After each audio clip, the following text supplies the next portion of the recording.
Closed loop system. And we talked about the three classical controllers. Proportional control, corrective action, differs from nominal steady state for the manipulated input in proportion to the error. Justification makes common sense. If you have error 10, you should take more corrective action than if you have error 1. As a matter of fact, it makes sense that you take 10 times the corrective action when you have error 10 than if you have error 1. But proportional control has a serious disadvantage. And that serious disadvantage is that it leaves steady state offset. It reaches a steady state in which the error is not zero. So the absolute value of the steady state error is called steady state offset. And so most systems are not controlled with just three controllers. There is one exception which I will mention after we have understood exactly what is involved. However, if you think, let's say here is my set point. And in case 1, y is doing this. Here is y set.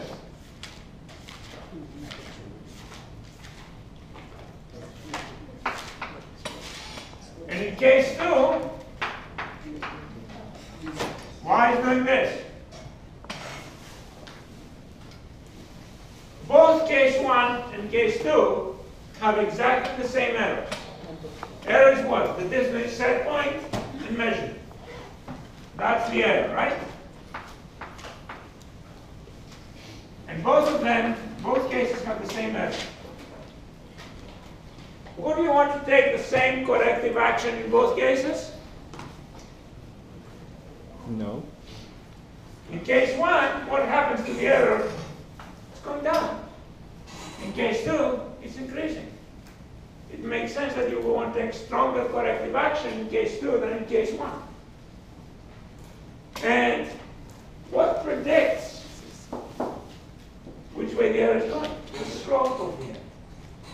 In this case, error is the difference between the two, right? So the error is going down towards 0 here, and the error is increasing from 0. I don't understand why you state that you want that corrective action to be greater than case 1. Okay. What is happening here if I didn't change the system? What happens to the error as time goes on? It's going to continue to... Yeah, I go all the way through by itself, right? What happens here if I do nothing? Both have at this time, at the current time, the time t, both of them have the same error exactly. The error is what? Set point minus measurement. Both have exactly the same error.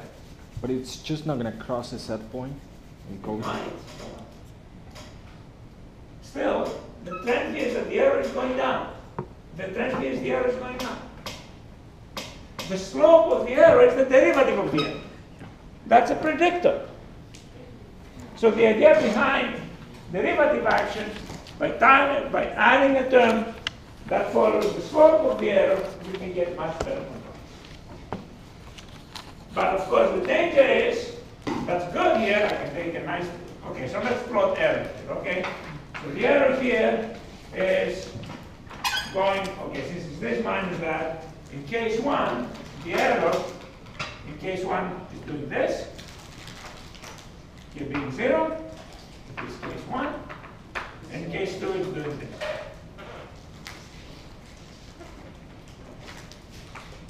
That's what the error is. This is what y was doing, this is what error is. Okay?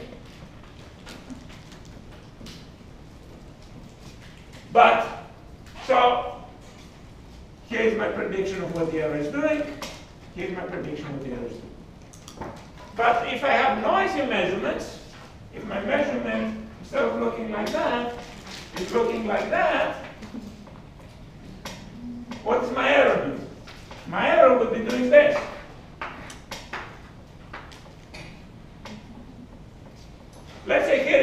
t. What is my error doing at time t? What's the slope of the error? Strongly negative. Exactly wrong from the trend. The error is actually increasing, actually decreasing. The error is from negative is decreasing, right? And yeah, do that. Why set 1 minus 5? Did I do it right? It's positive. No, I didn't do it right. It's like that. The error is going like that. No. Yeah, the error is positive coming. Here is what the error is doing. Sorry, I messed up. Here's what error is doing in one case 1, and here's what it's doing in case 2. Okay, the error being 0. Error is white line minus, well, no, I did it right. It was negative. Here's what error is. If it's noisy, it will do this. Okay? Instead of here, in this case, it would show normally it would go towards 0, but if this is your current time, what does it show? Very fast, error becoming much more negative. And would do exactly the wrong action. As a result, you would take strong corrective action in the opposite direction. That would be disastrous. As a matter, well, okay. So, you wouldn't use derivative action if you have a lot of error, a lot of noise, unless you do filtering, and when you do filtering, you smooth the signal. And I'll come towards the end of the class now. Okay. But do we understand the reason behind the 3 controllers? P, common sense, corrective action in proportion to the error. Integral action is added to eliminate steady state offset. We saw that in the first half of the class. And derivative action can give us much better control, but careful. If I have noisy measurement, maybe you don't use it, or you use it with a lot of it. So in practice, I would say roughly half the controllers are PI control, and half PI. So it's very often PI is used instead of PI. Okay.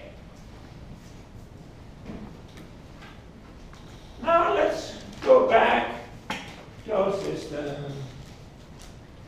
We all know that if I have manipulation of disturbances, I have a transfer function for each input, and the Laplace transform for the measured output is going to be that.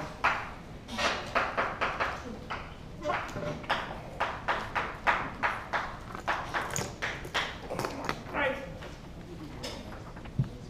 And that's always true. That's always true whether U is done through manual control or automatic control. That equation is always correct. If I'm under manual control, this equation Garrett tells the entire story.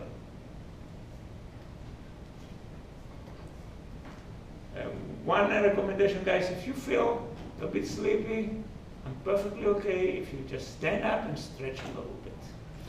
That will help. Who's falling asleep? I'm not really. Hell no. All right. So this is always true, and we can represent what this has in a picture.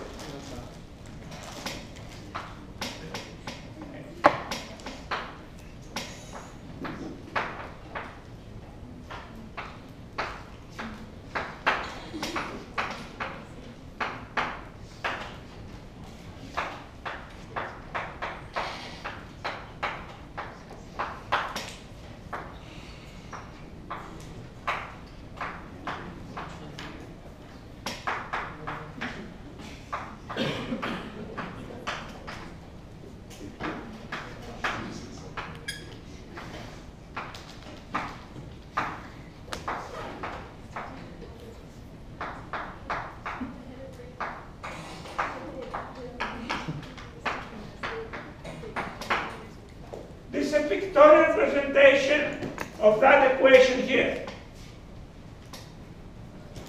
You follow the arrows. What leaves a box, a transfer function, is what's in the box times what's coming in the box.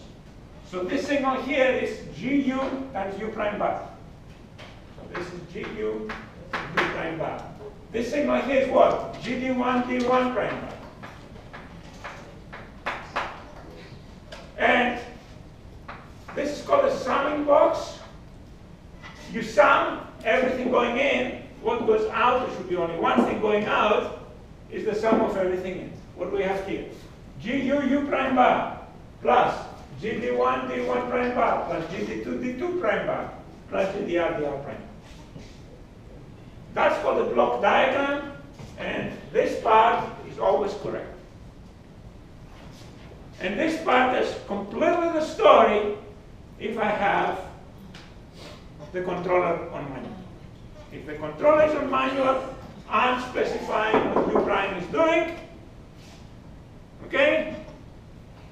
However, this doesn't tell the story. It's still correct if I'm under automatic control. What happens if I have under automatic control?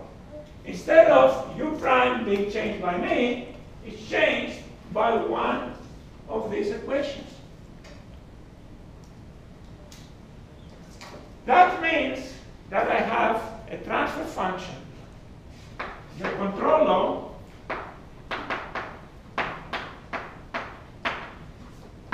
if you Laplace transform it, will result in U prime bar equals a function of S, and we'll call it the controller transfer function times E bar. And this is called the controller transfer. Let's see what the controller transfer function is for the three classical feedback controllers.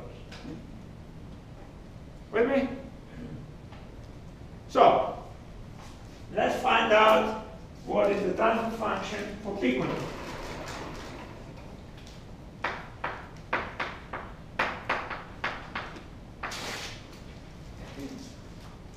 How do I find the transfer function? How will I find this? I will Laplace transform the time relationship. The relationship in the time domain for P control is U prime minus U naught equals KC E. Here is the time domain. Right? Where E of t. What's that X? Oh, that's a summing junction. It's typical to put an X in the circle for summing junction. Was that the control? No. No. It sums everything together. No, this is all open. This is what I get from the open loop. Oh. This is the representation Yeah, of you just. equation I got it. I one. got it. I got it. I got it. This is equation one. Equation one Yeah, I got it. I got it. is I got it. given by everything that is white here. I got it. I got it. You just confused me. Got it. Got it. Got it. Okay? All right. So, where E of t is the difference between the desired value, which is called the set point. Set point is the name used for desired value, minus the measured output. So, let's Laplace transform this mathematical relationship. Let's use the dictionary. What's the Laplacian of U prime of t? S. No. It's U prime bar, right? Yeah. Oh, oops, sorry. There was no prime here. I hope I wasn't putting a prime here. No. U minus U naught, not prime. What is U minus U naught? U prime. So that's the U prime. So if I Laplace transform it,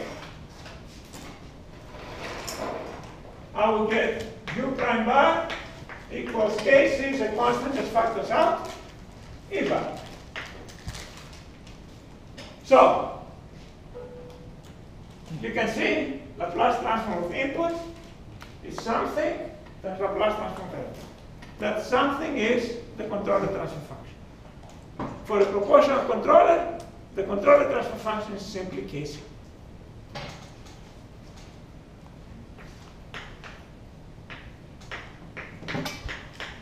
simply the constant Kc. So, if I have proportional control, let's go back to that picture. Let me put with orange what changes once I have feedback. That u prime bar is going to be what? It's going to be Kc times E bar. Wait a minute, that's what we just got.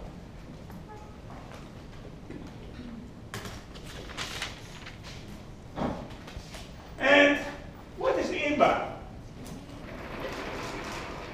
How would I find expression for E bar? Well, E bar is the set point minus y, right? I'm lost. What is KC? I don't understand what KC is. This is the controller gain. We just calculated the minus 0.0, minus 0.125 we're using. Why can you just erase the U bar and just rewrite it like that? Did I erase something? I didn't erase No, I'm something. saying, because you said it's the change, right? And that's what U prime is. So why can't you just erase U prime and write KC over it?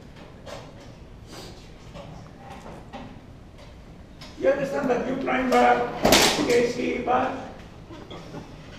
This picture means that what comes out here is what's in the box, that's what comes in. So I added this in manual control, I am setting U prime.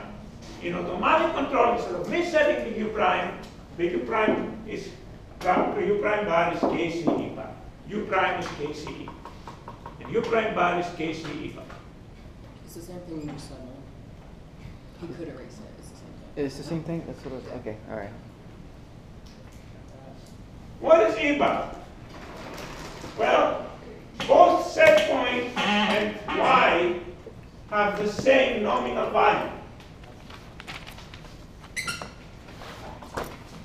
So you can rewrite E of t as y set point of t minus nominal minus y of t minus nominal. You can understand the two minus nominals cancel out. That's okay? The two y naughts here again. Minus plus might not cancel out. So you can view the error also as the difference in deviation of set point minus deviation in measure. And if I Laplace transform this, I get that E bar Laplace transform E is equal Laplace transform of the set point minus Laplace transform of the mean. So that E, I'll erase that again, I need to put a bit more space for the picture. So that E bar is what? Is the difference between set point and y prime. Okay? E is the distance set point deviation, y deviation, so in Laplace transform, E bar is set point deviation, y. So here was a summing function. I can create the difference by putting y prime set point, and here is y prime bar, and put a minus here. And I have a minus, that means I'm adding minus that signal, which is subtracting.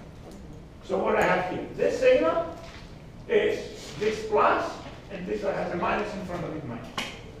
So that makes E bar equals y prime set point minus y prime bar. Philip, you lost me? Oh, good. Megan, okay? Jared?